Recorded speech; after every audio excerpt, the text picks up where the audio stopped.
Allahu Akbar.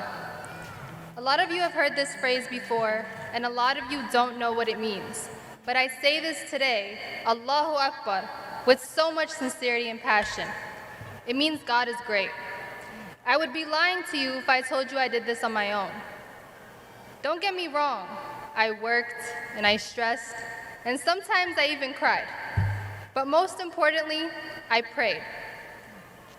I put my head to the ground and I prayed that I would be standing here one day. So I want to start by giving credit to the Almighty God.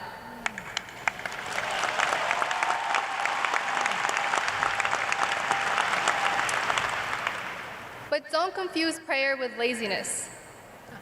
All of us are here, some of us are here because we prayed, but all of us are here because we worked. And personally, sure, I did it to get a job. I did it to prove something to myself. I did it because I wanted to learn and expand my knowledge. But most of all, I did it for my parents.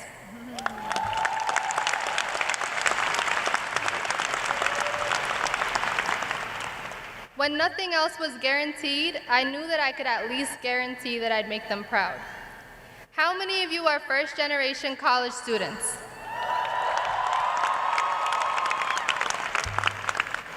And how many of you have immigrant parents? That's the beauty of attending a minority-serving institution. They made sacrifices for us, and now seeing us here, maybe this makes it all worth it. Some of you may be able to relate to this, but when you have parents who worked so hard to provide the best life they can for you, they sometimes have kind of high expectations of you. Growing up, if I came home with a low grade, I'd be like, "Mom, everyone else failed, it's fine." She didn't care if everyone else failed. She wanted me to pass. And when I came home with a 90, she'd be like, "I'm so proud of you. Why didn't you get 100? When I told her I was valedictorian, she was just proud. She was not proud, but no, she was just proud. And for that for me was the ultimate fulfillment. Being valedictorian is very meaningful and personal to me. I'm proud to be up here as a Muslim woman. I'm proud to be up here as a woman in STEM.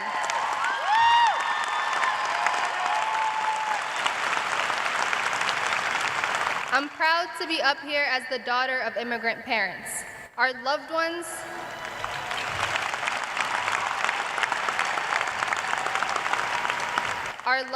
are so proud of us, and I'm so proud of us. I mean, we made it through Zoom University.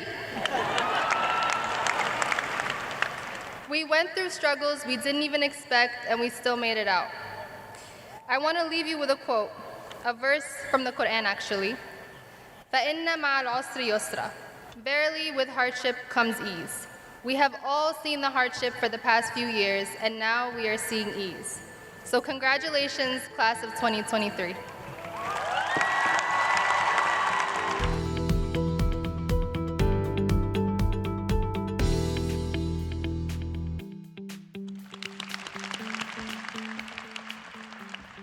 The amazing, vibrant class of 2020, 2021, 2022, and 2023 of New York City College and Technology, which we all affectionately call City Tech. I am beyond grateful for this extraordinary opportunity to address you and want to express my heartfelt appreciation to the faculty and staff who have made this moment possible. Today, we come together to celebrate our shared journey of transformation and empowerment. Transformation ignites when a vision collides with unwavering determination and ignites a fire within us. As the great Audre Lorde boldly proclaimed, "When I dare to be powerful, to use my strength in service of my vision, then it becomes less and less important about how afraid I am." Fear not. We stand at the precipice of our future, ready to unleash the power within us and create the transformations we desire in ourselves, our communities, and the world.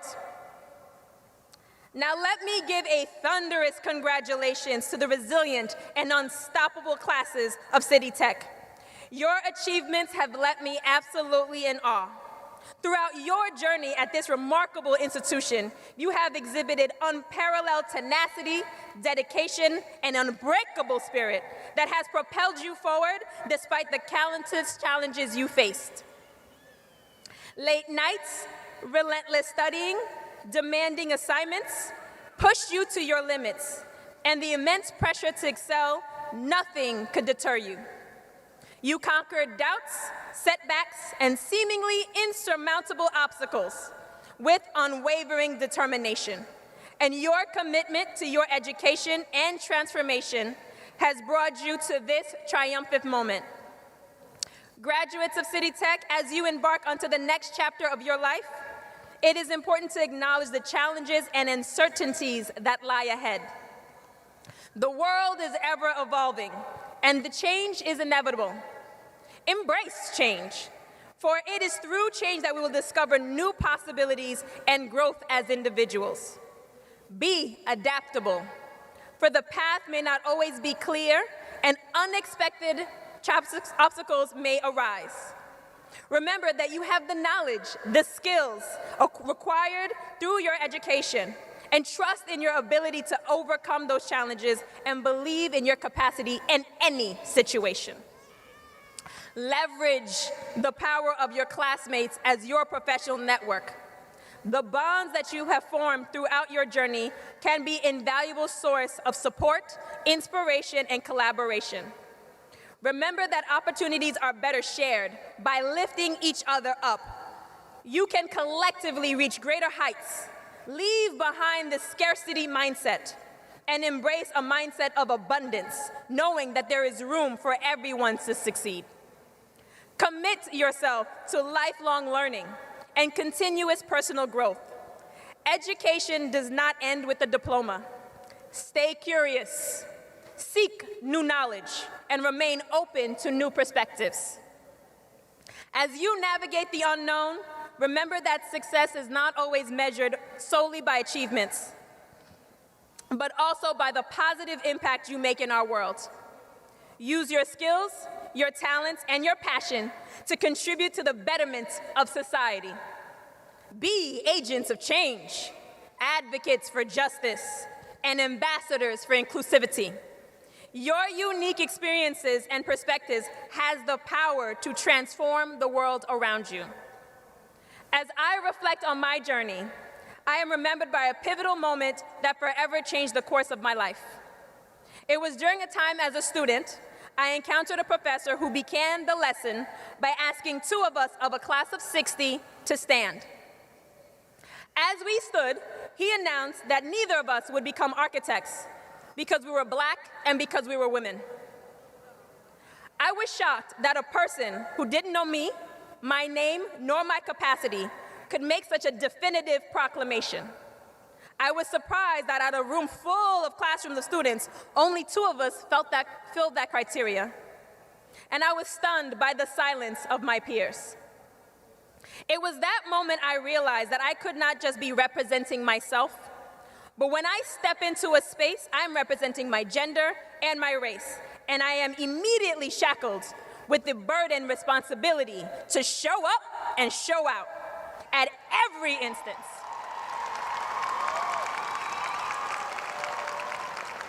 My actions could not be the reason the next person was denied an opportunity.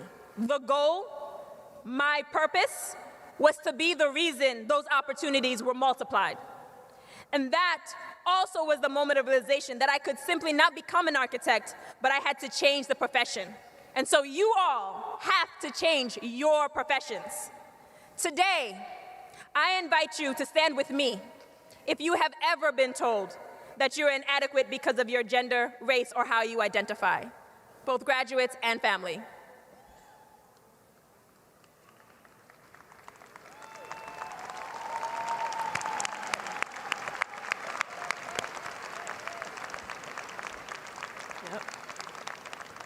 Let us stand together in solidarity, for our shared experiences and aspirations unite us in this moment of celebration. It is only fitting that I introduce who I am after after I explain these pivotal events that form so much of my journey so you understand the power of this bio. I am Pascale Sablan, Associate Principal at Adjaye Associates, the 315th living African-American woman architect in the United States. I am an activist architect who works to advance architecture for the betterment of society and bring visibility and voice to issues concerning women and BIPOC designers. I founded Beyond the Built Environment, a New York State nonprofit organization positioned uniquely to address the inequitable disparities in architecture. And I achieved one of the highest honors of the profession when I was awarded the AIA Whitney M. Young Jr. Award for my advocacy efforts and ascended to the College of Fellows. The youngest African American to ever do this honor in their 167-year legacy. I am now the 5th woman president of the National Organization of Minority Architects, and I recently pushed the organization to be global. And more recently, my work was recognized by a prominent figure. Oprah Winfrey featured me in her Future Risings platform as a Black trailblazer moving the world forward in the audacious category. I even got a fist bump by President Barack Obama, who told me he was proud. So City Tech, being the largest public college of technology in the Northeast US, is a beacon of innovation and access. It has a rich legacy of providing quality education and fostering inclusivity since its establishment in 1946. My journey as an architect aligns with the values of the City Tech and instills in all of you as graduates. And so to the families, the faculty, and the friends who have supported you throughout your academic career, thank you. Your unwavering love, encouragement, and belief in their abilities has propelled these graduates into imaginable heights. And graduates, as you embark in the new chapter of your life, remember that the power of transformation, resilience, and unwavering determination, your journey as a City Tech has prepared you not only to succeed, but to lead, to inspire others. Please utilize your knowledge, your expertise, to break barriers, shatter glass ceilings, and build a world that is more just, equitable, and inclusive for all. Now stand up as our future leaders, and so we can applaud you, shower you with love. Take a moment to reflect on how great you have come.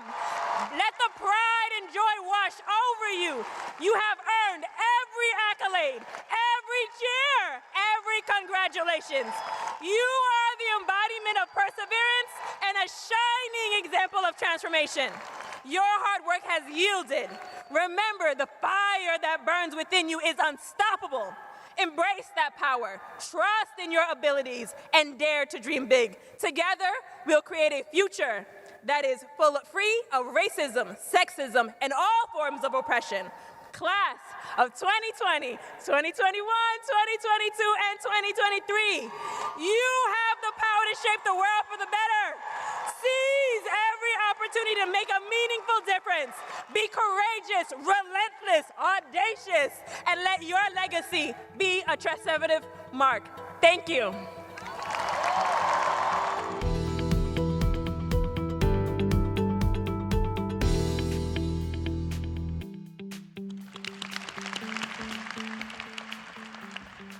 I was in the 5th grade on September 11, 2001, a day that changed what it meant to grow up Muslim in Brooklyn.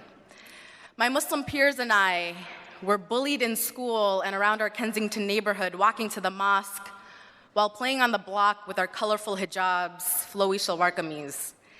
I saw hate lashed out against my community.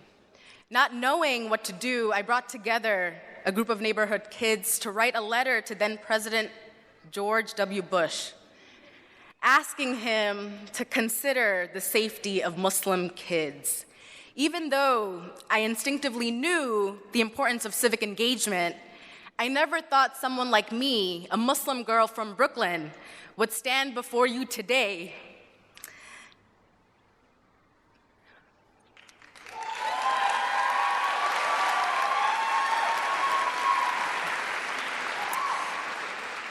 having brought a seat at the table, a member of the city council, fighting against fascism and championing an anti-racist, feminist New York City that has all our backs. I am one of 51 council members in the most powerful municipal government in America. In addition to being the first Muslim woman elected to the city council in 2021, I became the first of 2 South Asians ever elected to the city council. It's wild. And the first Bangladeshi in office from New York State. Bangladeshis, we love CUNY. And a message to our Bangladeshi parents who I know are here, many who are here. প্রতিটা মা বাবাকে অসংখ্য ধন্যবাদ আপনাদের পরিশ্রম এবং ভালোবাসার জন্য। আপনার বাচ্চাকে সাপোর্ট করতে থাকবেন, তারা একদিন এই শহর, এই সরকার, আমাদের এই সরকার চালাবে। And I'm the first woman to represent my district. I'm co-chair of the Progressive Caucus, chair of the Immigration Committee, and if you're in the neighborhoods that stretch from Kensington Borough Park, Windsor Terrace, Park Slope, Carroll Gardens, Cobble Hill, Gowanus, Columbia Street Waterfront, and now some of Boerum Hill, then I am honored to be serving you, our community, as your city council member. And oh, I am a millennial. I am 32 years old, and you should tag whatever you're sharing to @Shahana from BK on Instagram. But the possibility of enrolling in college, let alone being in the Scholars Program at Brooklyn College, and I need to shout this out, like the former director of Scholars, now director of Macaulay Brooklyn, Dr. Lisa Strabel, said to me over a recent email, to be sure, it takes a Scholars Program grad to address Macaulay students, felt absolutely out of reach as a senior in high school when I was diagnosed with lupus. As my health deteriorated, I was pulled out of school and my best friends rotated bringing my homework to the emergency room at Brooklyn's Maimonides Hospital. When the stay became indefinite, they stopped bringing homework assignments, and I was honestly very grateful because I was not trying to do any homework in the hospital. During that moment of indefinite hospitalization at 17, and despite holding court and treating the hospital room like an extension of my bedroom in Little Kensington, Bangladesh, Kensington, I didn't think I'd make it. Before being transported to Maimonides Hospital, I came into the Coney Island Hospital emergency room uninsured and unaware of what being sick in New York City looked like. I kept the lupus magazine the rheumatologist brought with her to tell me I had lupus, rereading articles and jotting down transliterations in Bangla to explain both the doctor's plan and my pain to my parents who didn't speak English. I was not at all prepared to describe symptoms that I never knew I'd experience in parts of the body I had no idea I'd ever need to understand in Bangla. I wasn't prepared to translate feelings of hopelessness, sadness, loneliness, and heartache. I realized too that at home, we never actually treated being sick like being sick. I went to school on days I didn't feel great. My parents never missed work. While I scribbled translations, it also didn't occur to me that the hospital by default should provide language access for my parents to fully understand how our lives will change. But I had no choice. When I returned home, I went into the rhythm of a normal 12th grader and applied to colleges in New York City. As I wrote my college essay, I was fixated thinking about what the ride to school would entail. Leaving my home was an ordeal. I could not walk nor take the stairs without debilitating pain. The station near my house had a newly installed elevator, but the Bay Parkway stop to the F to transfer to the B6 bus to get to Brooklyn College did not. I imagined scenarios of me asking the random rider for a seat in the crowded cart. But what if I fell? Would there be help? Would riders be upset if the train needed to stop because I was experiencing a medical emergency? The only way I could get around these hurdles was with Accessoride, our city's paratransit services. I was denied. That's when I took to writing. I knew no stories of young women living with chronic illness. So I wrote about exploring the hurdles navigating city services as a disabled youth. And later, I co-founded the Muslim Writers Collective to create community with other young Muslim artists and writers. Our collective was political. As children of a post-9/11 New York City, how can we not be? This was our place to share stories of joy and resistance so that we could define our own stories while continuing to organize with other communities around a shared collective struggle against the forces of white supremacy. At Brooklyn College, my survival as a disabled student was tied to the community of advocates and peers who befriended me alongside the urgent campus resources and targeted services like the Women's Center, the Center for Student Disability Services, many of which were and continue to be at risk of disinvestment and budget cuts. On campus, I was known for my own radio show. I had many funny names for the show, like Shut Up and Listen, Three Broke Girls, The Girls' Room. I enjoyed the company of artists and activists. I was curious. I wanted to connect with others authentically. The radio show on campus allowed me to do that. And it was at Brooklyn College where I witnessed the traumatizing surveillance of Muslim students, the silence of the administration, and the powerful student-professor organizing around safety. We deserve to feel safe on campus. We deserve a campus that isn't complicit in the punishment of some student communities. I learned how my struggles and pains were intimately tied to those of my peers who came from every part of New York City. I joined the protests and the uprisings of many student communities on campus. I learned not to sit quietly or on the sidelines. We are CUNY students. We are tasked to speak up. We are an essential part of the New York City story and the pursuit for a stronger democracy. I felt strongly about this mission as a student who spent many late nights on campus, supported by dozens of tough mentors like Saofang Ao, Rachel Lorinda Jennings, Helen Pereira, Serafina Tish, Professors Rosamond King, Andrew Arlig, Sapna Banerjee, Simone Kolish, Namita Manohar, Lisa Schwabel, Zinga Fraser, and I can keep going, of course. Now, with lupus, I needed to take breaks, so I took many breaks. I've had to be flexible and practice resilience along the way. I started my college career in a science program, thinking I'd pursue a PhD in biology. The program was entirely slashed in my second year. After getting rejected for paratransit services, I made the expensive choice to live within walking distance to campus. I'd take strong pain relievers and set out for the day, but couldn't focus, nor was I feeling any better. I was, however, much closer to Maimonides Hospital. I'd hop on the B11 bus, which no longer had stairs. None of our buses have stairs. And got dropped off in front of the hospital. But over the course of college, I went from wearing wigs to seeing my hair grow back after the aggressive chemotherapy and my body transforming into a cyborg.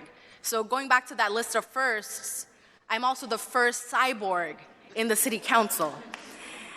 I underwent major surgeries, including 2 full hip replacements. So I was forced to take full semesters off for these procedures and to fully recover. I straddled being full and part-time, given the unpredictable nature of lupus. I also made the decision to instead pursue a degree in women's and gender studies. Choosing women's and gender studies was a tough decision. I don't think I told my parents until very close to graduation, which for me happened after 5 long years. A daughter of immigrants studying what now? What job is that? I came back stronger each time, and CUNY encouraged and empowered me to chart my own path, and not only make tough decisions, but to celebrate the tough decisions. So I'm proud to be a graduate of a women's and gender studies major.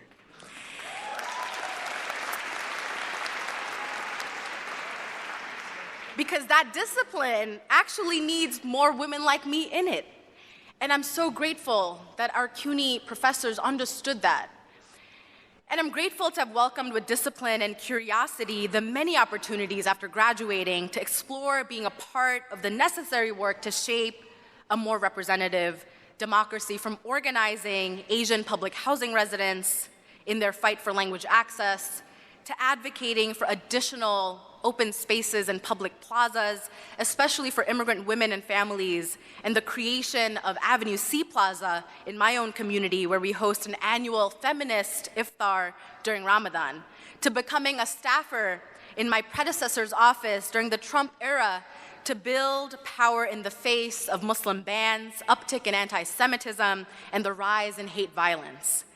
I continue to be on the cyborg path. During the Trump era, I had to get my left shoulder fully replaced. And in the COVID era, and at the start of my first year as council member, I had to get my left hip replaced for the second time. I shared updates about my surgery openly with my constituents while continuing to lead with my team and advocating for broader remote work options while recovering. Now, stories like mine are rare in politics. We don't witness enough leaders pushing for inclusivity and disability justice. I'm in a field of work that requires a constant on, like many fields you might enter. But I've been charting a path that says I'm allowed to be interrupted. I can slow down. I can carve out my own path rooted in care for myself with the backing of a loving community. Next month marks a year and a half as a council member, and there is so much that I am proud of. I brought on a solid team of dedicated and passionate, and mostly first-time public servants, including current and former CUNY students, like the brilliant Musarat Lamia, who is in the crowd. She's right there in the third row. Also Bangladeshi, and who graduated from John Jay the year I was elected. This small team looks after the district daily and thoughtfully supports one another to problem solve some of the toughest issues impacting our district and the city at large, leading with compassion. As the chair of the Immigration Committee, my hearing to better understand the mayor's operations to support newly arriving asylum seekers prompted the closure of the tent city built on Randall's Island. My team and I effectively used the committee to highlight to the public the mayoral administration's inefficiencies to welcome asylum seekers with dignity. In the days following the reversal of Roe v. Wade, my team and I secured $1 million in funding for abortion procedures and practical support. This is the largest investment taken on by any municipality. I helped deliver $10 million for childcare for our undocumented families. We are now actively fighting for a doubling of that funding to $20 million. My legislation to mandate composting passes next month. That's right, mandatory composting. Currently, New York City administers an opt-in model of composting services only available in some neighborhoods. My bill would require organics collection in all neighborhoods and allow New Yorkers to participate without barriers. This environmental justice measure is the easiest way for our city to tackle climate change and reduce emissions in landfills. And I'm also working to expand paid sick and safe leave to include gig workers, particularly the 140,000 plus app-based workers across the rideshare and food delivery sectors. We all know a food delivery worker. They do not have any paid time off. We need to get this passed. We're having a hearing next month on this. This legislation directly impacts our immigrant and essential workers who continue to work through COVID without any guaranteed protections or paid time off. Over the course of my time now in this role, the lesson I continue to learn is discernment. What is fair and just? I'm not going to respond to that. I'm not going to share the response that I've come up with, but this is a question you have to think about. What is fair and just? How do we discern that? I have had to disrupt the order, which is a legacy from my time as a CUNY student. I've been working toward being able to discern and make politically courageous decisions for my district and this city. I want to pass this lesson on to you. In this time of accelerated news across many mediums, it is tough to come out and know how to ground in truth. Begin to practice discernment. It will require that you slow down. It will force you to be in conflict and debate. Ask the tough questions. Demonstrate that at your core is care for your community. I look forward to building a city so strong and compassionate together. I love CUNY and will continue to fight against the mayor's austerity budget that cuts millions from CUNY. CUNY has always had a legacy of student activism affirming Black and brown students' lived experiences and our right to dignity, care, and a world-class education. Let's ensure CUNY is a sanctuary campus across all schools, that CUNY refuses ICE access to campus or student records, and that we ultimately make CUNY free again for all students. Thank you.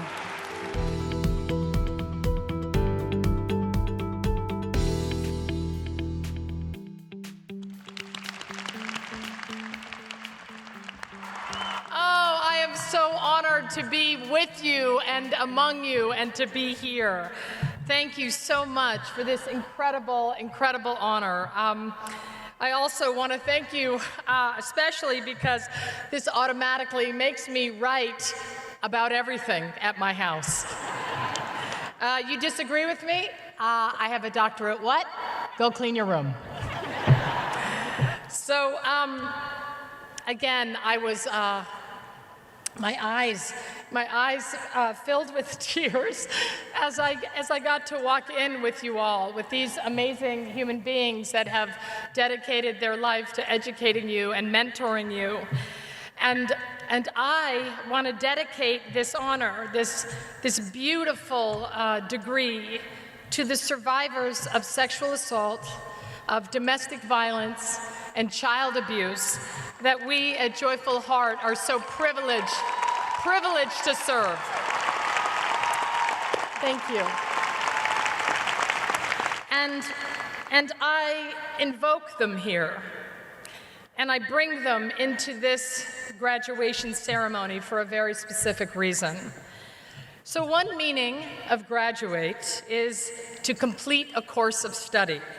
Right? It's a kind of ending, a kind of completion. It's this glorious occasion that you should all be so proud of.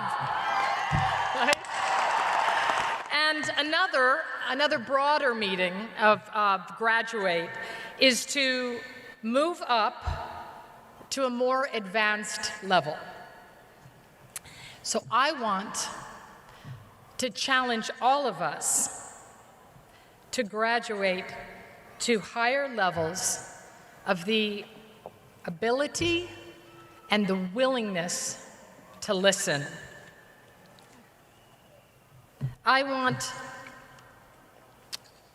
Hold on one second. Yeah, I got out of order here, kids. But you know what? We have the time. It's not like you want your degrees or anything. So, what I was saying was, sorry, I got out of order here. Okay, here we go. So, I said that I want us to all continually move up to more advanced levels of understanding, advanced levels of empathy, and advanced levels of compassion. And I especially encourage you, I urge you, I actually beg you, as your fellow graduate, to graduate to higher levels, and this is what I was saying, the ability and the willingness to listen. Now, why is that last one so important, to listen?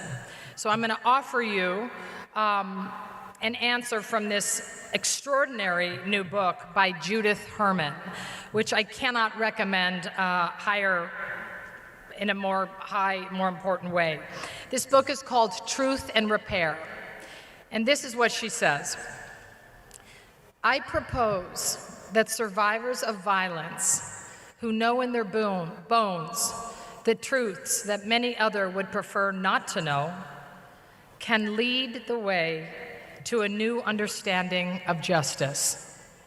The first thing is to ask survivors what would make things right, or as right as possible for them.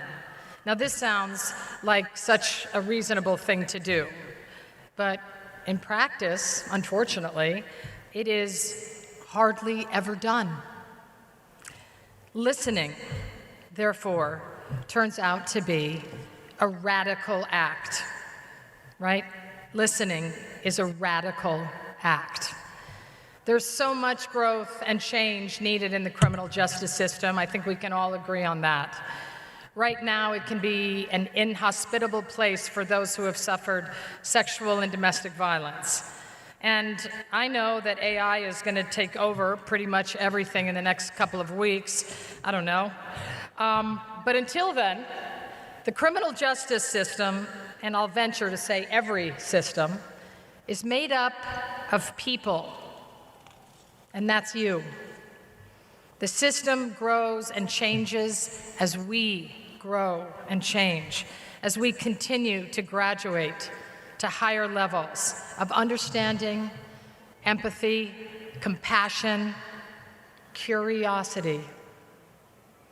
As we use our growing expertise to listen, truly, deeply, radically listen to the real experts, the survivors. So from all of them, from the bottom of my heart, I thank you so very much. God bless you all. I love you too.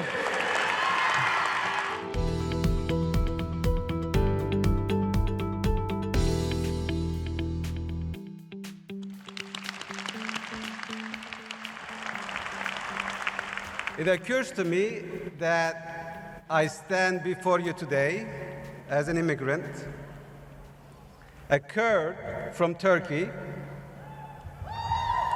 who sold his first cup of Greek yogurt to a kosher deli, speaking to students representing 150 different countries, who speak more than 100 languages. Many of them are the first-time graduate in their family. Honestly, I can't think of anything more American than that.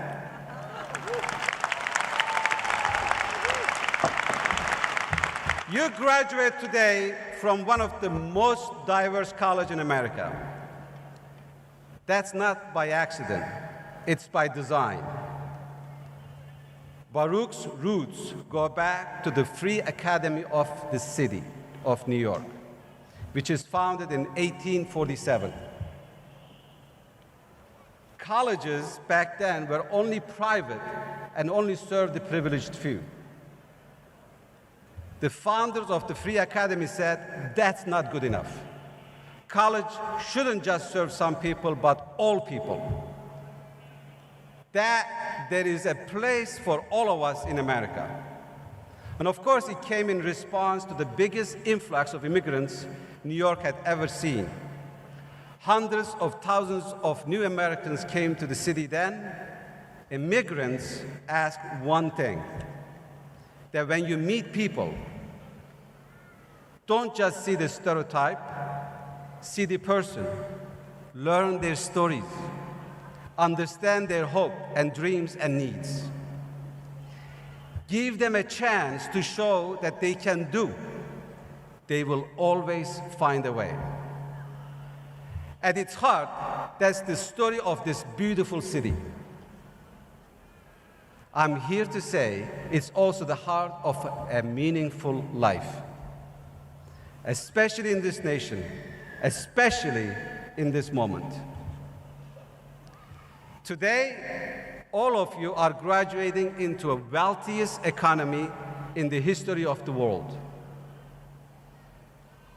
But yet, at a moment when there's never been more wealth, more connection, or more innovation, we are being crushed today by a deficit. No, not the one they're talking about right now in Washington. I'm talking about a deficit of hope, a deficit of purpose, a deficit of meaning. The challenges we face feel overwhelming. We see inequality getting worse, climate disasters getting worse, school shootings getting worse, hate crimes getting worse, and we seem powerless to do anything about them. Listen to this. Can you believe that more than 34 million people, including 9 million children, experience food insecurity in the United States? Tens of thousands of farmers are on the brink of bankruptcy. Countless other farmers depend on undocumented labor. We barely talk about any of it, and the list goes on and on. America was always a country that just found a way to get things done. The only way we will fill this deficit of hope is for America, once again, to find the confidence and the passion and the leadership to just get things done once again. Now, I have a suggestion for what we do that, how we do that. Maybe I'm biased, but I think the solution to what's missing in America is that we all need to think like immigrants once again.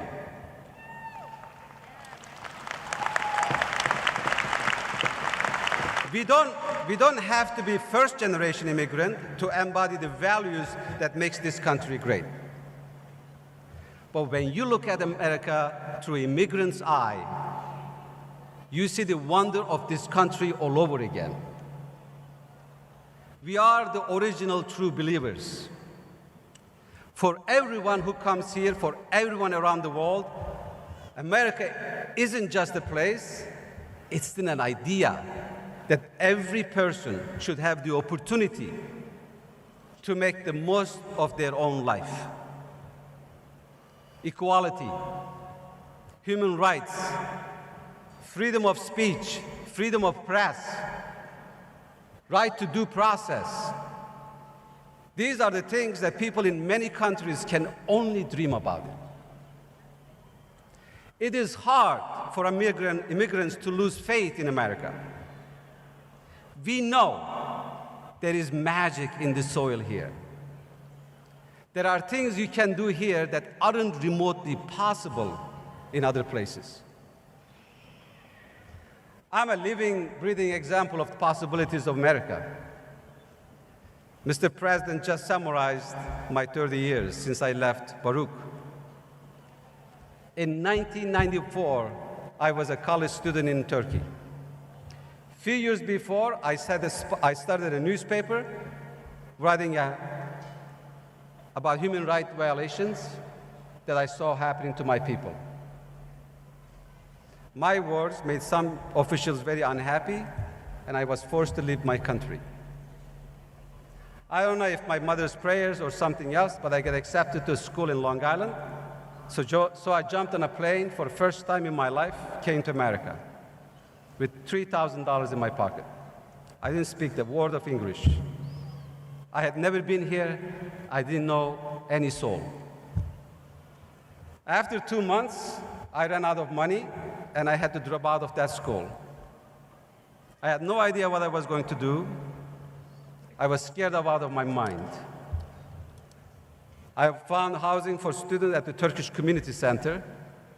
I found a job washing dishes. I pumped gas. It was very difficult, but I never gave up.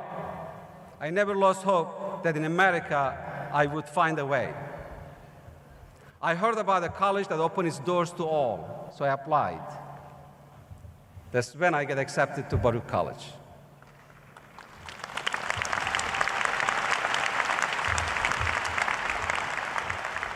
There's this one class, a teacher gave us an assignment to write how to make something. So I'm a nomad. I'm from Eastern Turkey. I grew up with shepherds making cheese and yogurt. So I wrote how to make cheese. She invited me to her farm to go upstate. That was the first time I realized New York had farms.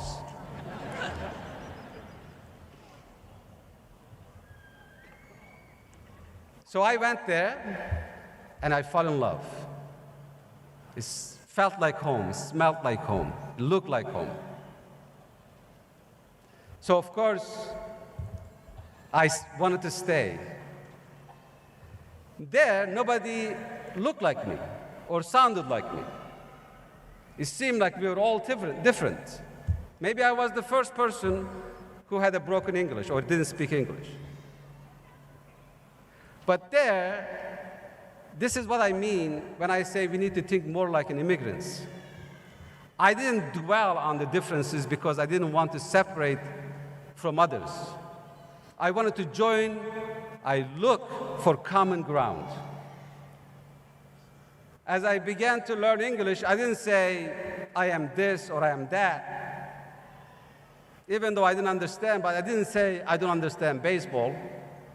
Instead, I met people where they were. I talked to farmers about farming. I talked to the factory workers about factories. I talked with parents about their children. When I took an interest on them, they really really listened to their stories. They listened to my stories. We were all just people who had hopes and dreams like everyone else. I worked on the farm for about a year and a half, then started a small cheese business. One day I received a flyer in the mail that said, yogurt plant for sale. I went to see it. Here again, I see a bad side of business. A big company in a glass tower far away looked at a balance sheet and decided to close a yogurt factory after 85 years. I met 55 employees who were working to close the plant. And they were doing it so professionally. They were so proud. I realized the company wasn't just giving up on yogurt, it was giving up on them. I saw something in them that doesn't show up on balance sheet. I saw power of human spirit. At that moment, I decided to bet on them. That together, we could build the plant back even better and lift the community in the process. I had no idea what I was doing. But as Rumi once wrote, if you walk the way will appear. Every day for the next 5 years, we walked the way together, and the way did appear. In 5 years, we went from 0 sales to $1 billion in sales from that plant.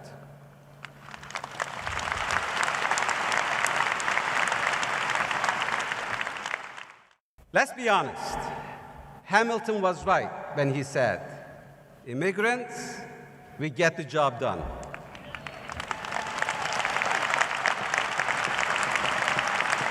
That's what immigrants have always done. We find a way.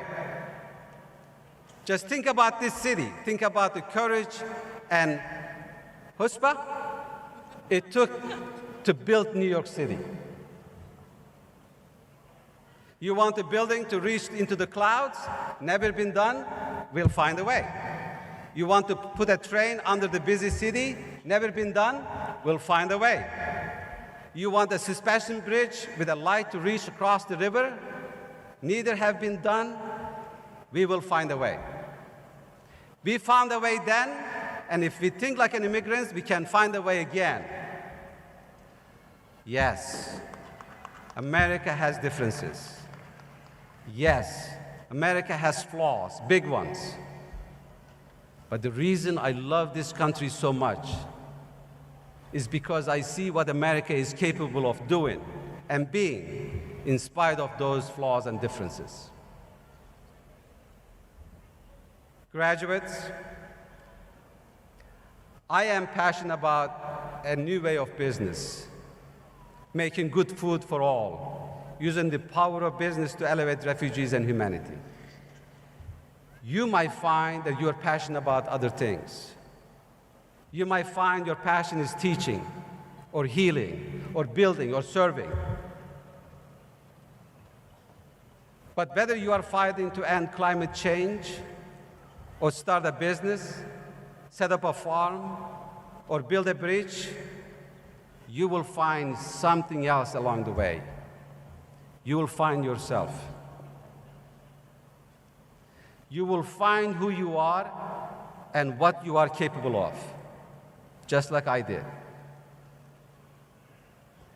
Every generation invests its hopes and dreams in the next generation. Graduates, today we turn our eyes on you.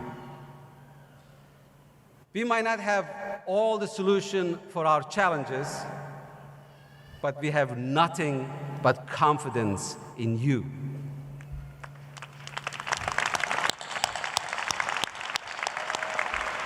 I hope you are the ones who bring belief back, bring passion back, bring optimism back, and most importantly, bring unity back, and close our deficit of hope once and for all.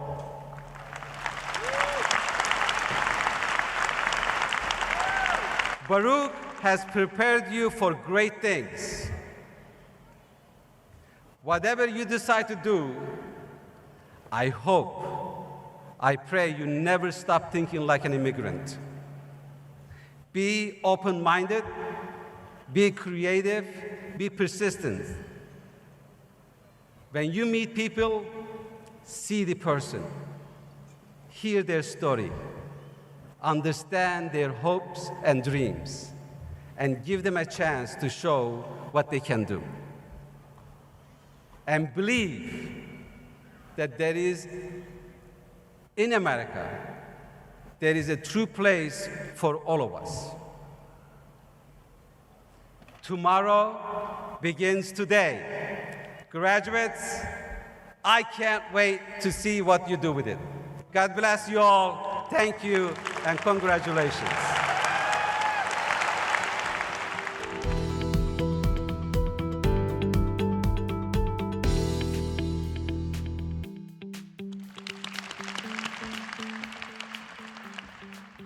I stand before you today as the valedictorian of this resilient class of 2023. I use the word resilient because every one of you graduates seated here today either began this journey here at BCC right before or during the peak of a pandemic, the most uncertain times of our lives. But we all made sure of one thing, to persevere until the end. Actually, sorry, not the end, but rather to persevere up until this moment. Also, take note that to commence, which is what we're celebrating today, means to begin and not to end. So while this commencement ceremony may have been put together to celebrate the end of our time here at BCC, it also marks the beginning of a new journey of our lives. Make sure to make it a good one. I want to also start by appreciating all who have made my time at BCC worthwhile. They have poured into me, showed up for me, and most importantly, believed in me even in times when I doubted myself. I want to use this medium to thank President Ekinadose, He's a representation for me as a Nigerian. I also want to thank the Dean Lopez, who's always one call away, ever ready to hype me up and help me. I also want to thank Mr. Marshall, who believed in me during my application process for the Jack and Cook Scholarship. He called me a winner even before I was actually declared a winner. I also want to thank Mama Erazo, which is not here with us anymore, and Miss Tiffany DuBois for her guidance, advice, and a willingness to help all the time.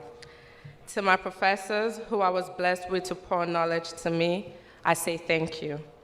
Lastly, to the friends and community that I made throughout my journey, with a big shout out to the Student Government Association, ASAP, the Male Empowerment Network, and the BCC First Year Program. I say thank you.